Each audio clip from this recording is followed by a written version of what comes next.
the county government does not involve the youth as much as we'd want them to involve us. Tribalism in the county government, nepotism, and corruption.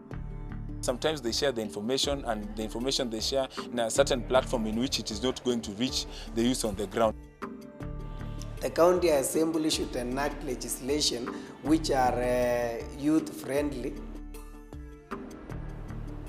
Kenya is currently East Africa's biggest economy, but perhaps the country's greatest wealth is the richness in the cultural diversity of its people, serving as home to at least 42 ethnic communities who make up a population of about 47 million people. Of this, almost 3/4 is under the age of 30.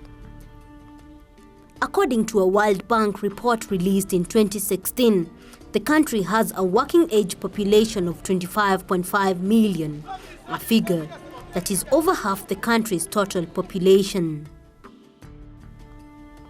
This number is projected to swell to 39.2 million in the next 14 years, when the country hopes to have transformed into an industrialized, middle-income economy.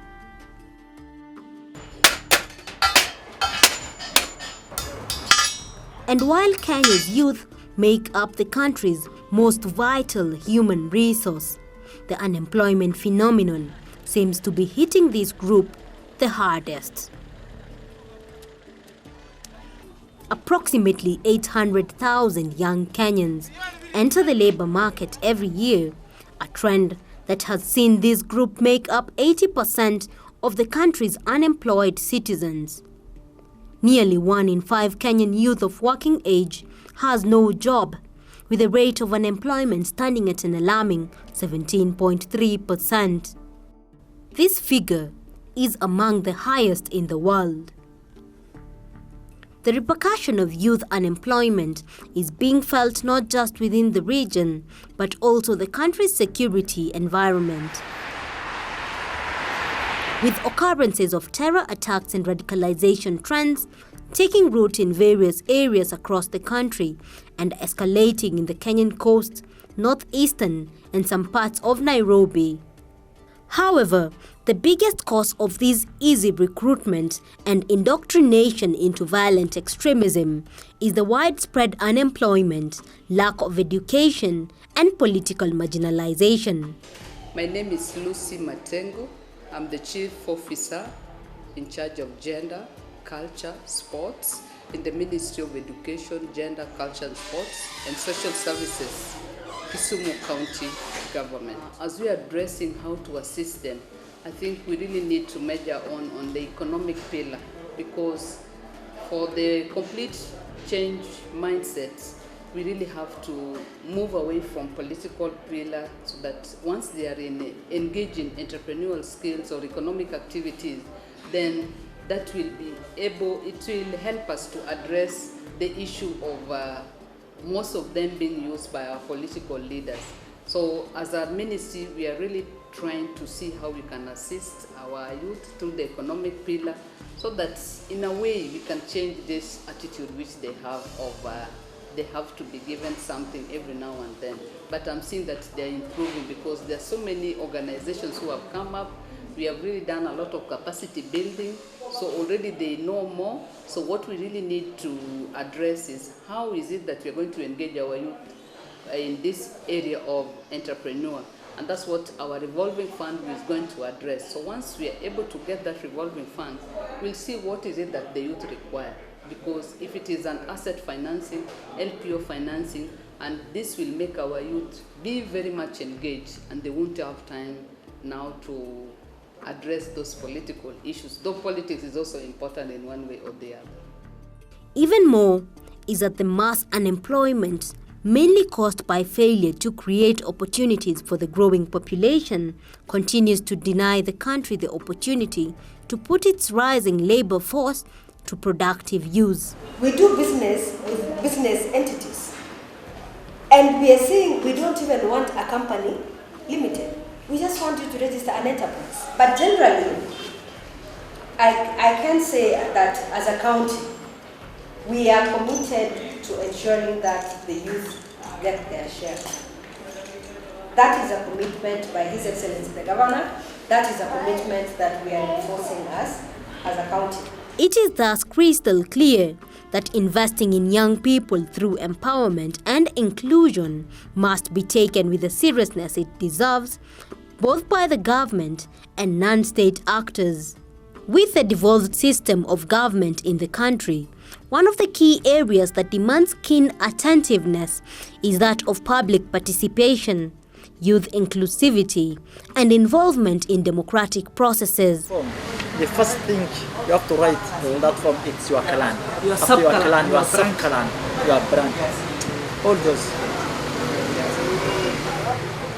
And with an eye on the performance of the county government, it is clear what the youth would like to see being done. I would love that maybe they could create a youth-friendly center which would be run by the youths. They could put up computers and internet access. The youths could come there. Maybe if someone had to search for information from the internet, they could search from it from there. And then it would help the youth to search for jobs from the internet. Despite the immense benefits that lie within youth development, the concept is relatively new in Kenya. And as such, there are few organizations devoted to it. One such organization is Youth Alive Kenya.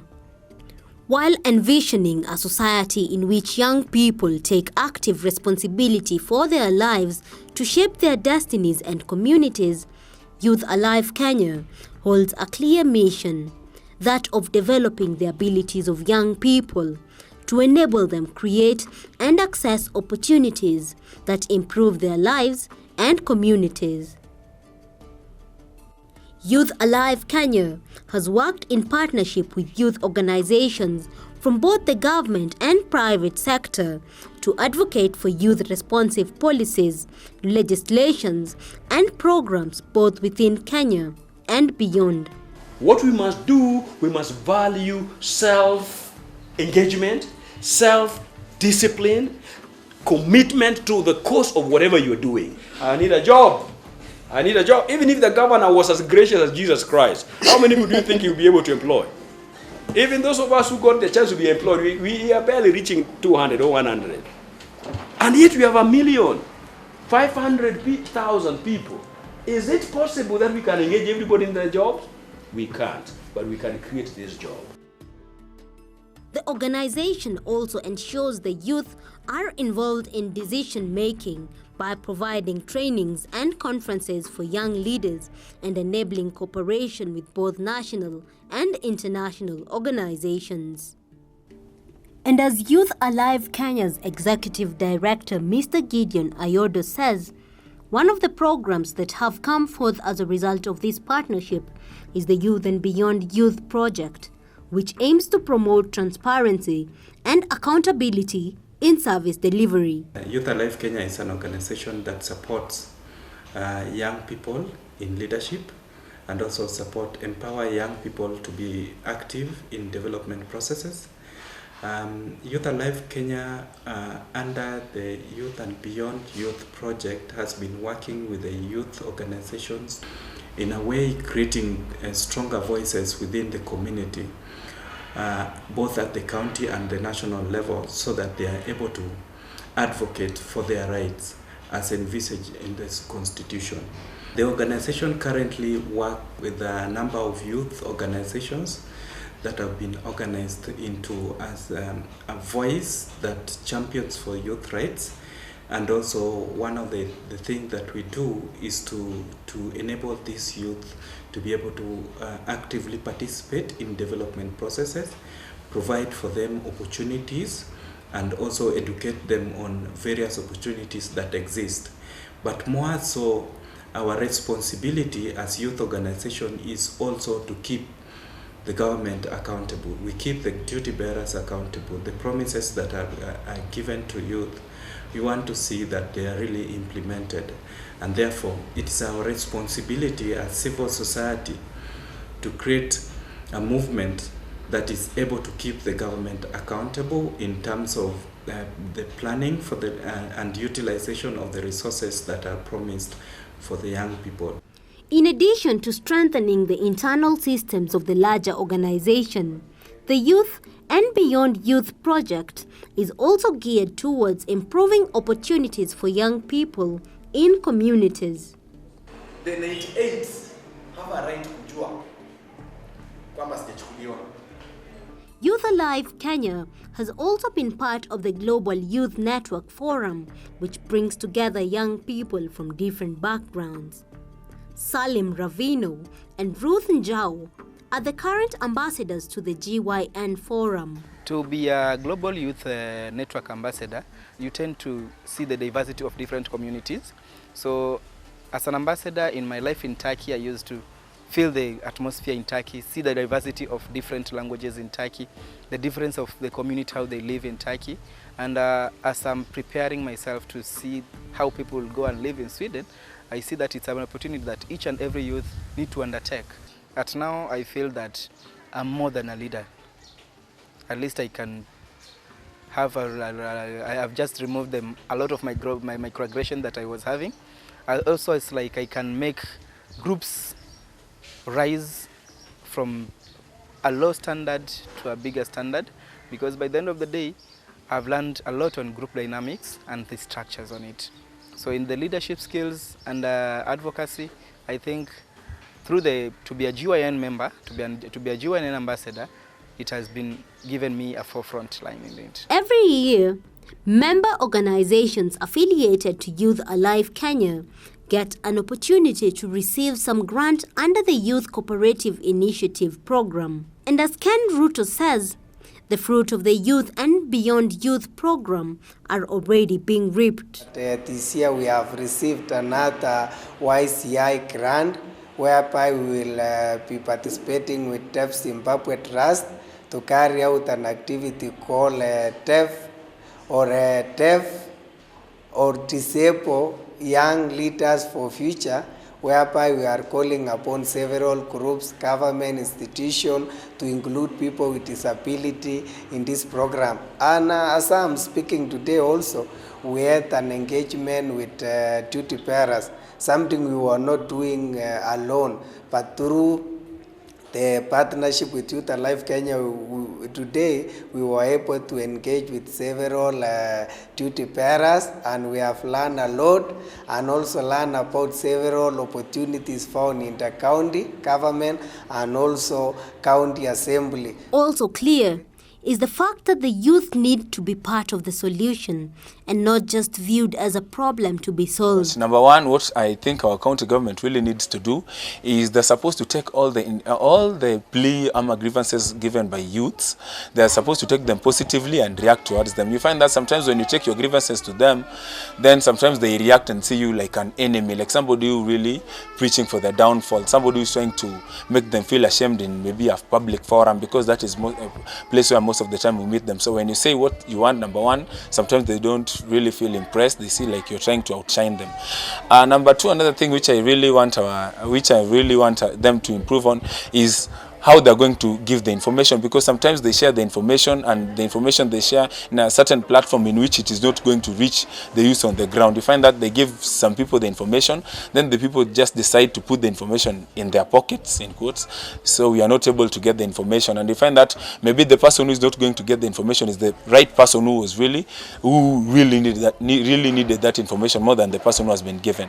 I think the county government does not involve the youth as much as we'd want them to involve us, especially on the budget preparations. They do not call most of the youths. Most of us here, like, it's happening the next day, and we were not informed early in advance for that. Maybe could have attended and know what the county government has planned for the youths in Kajiado. At even given time, if they need to initiate a project, they need to do a public participation so that at least they can find the really what really it's affecting the youth, or what really does the community at the grassroots level really wants. The youth's advice to fellow youth on how to ensure even more participation and involvement in democratic processes is proof enough of their awareness of their role in the development of their counties. I think there is need for a lot of, one, civic education for the youths, first of all, to know that there are so many opportunities for them in the county government. Two, I think the youths also need to organize themselves into different groups, because nowadays, for you to benefit in the county government and the national government, you must be in those registered groups. So I would encourage the youths to have as many groups as they can, and also for them to participate in as many meetings, as many barazas, as many trainings, as many other opportunities that are there as they can, so that they can be conversant with the county government. I can advise my fellow youth that we come together, because if we need change, change comes from within us. It's we decide to change and make the other people change. So we come together, we speak with one voice that this is what we want, this is what we want it to be done, and we address it to the person concerned. The gains made by the partnerships between Youth Alive Kenya are commendable and applaudable, as they have brought about tremendous transformation in youth representation and public participation in the various counties and regions in the country that the organization has its presence. As an organization, we feel that people should not just sit back because of the challenges that they are facing, but they should also take responsibility as individuals to find opportunities by networking and also working with others, and at the same time striving out to look for these opportunities. But for the government, I also feel that the government has also the responsibility and the bargain to meet. It has the responsibility to provide employment for young people, but at the same time it also has the responsibility to provide livelihood and life for the people, for every Kenyan, as provided under the Chapter 4 of the Constitution, under the Bill of Rights, that everyone has a right for the basic services that are required in terms of health, in terms of education, in terms of good housing, in terms of employment. And therefore we take it as it's the responsibility of the government, and for us as the civil society, we can only complement what the government does.